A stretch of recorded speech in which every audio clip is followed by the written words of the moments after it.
Үчүнчү маселени кароого өтсөк.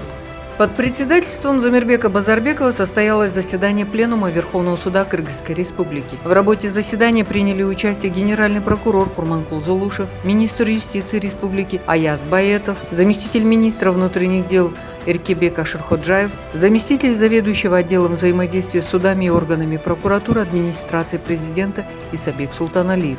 Судьи Верховного суда, а также председатели и судьи местных судов приняли участие в режиме видеоконференц-связи, а также присутствовали руководители судебного департамента и УИТ Адилет Сот. На заседании судьи высшего судебного органа рассмотрели два основных вопроса повестки дня: заслушивание информации председателей судебных коллегий Верховного суда Кыргызской Республики о деятельности судебных коллегий за 2022 год, а также принятие постановления Пленума Верховного суда Кыргызской Республики о деятельности судебных коллегий. Как отметил Замирбек Базарбеков, в ушедшем году были повышены заработные платы судей и работников судебной системы. Начато строительство служебного жилья и улучшается материально-техническое обеспечение. Также два дома правосудия в Иссык-Кульской и Джалабадской областях готовятся к открытию. Жогорку жана апелляциялык инстанциядагы соттордун соттук коллегалары процесстик мыйзамдарда берилген ыйгарым укуктарыңыздарды толук кандуу ишке ашырбай иштерди кайра кароого жүйөсүз жиберүүнү мына азыр ачык эле айтайын,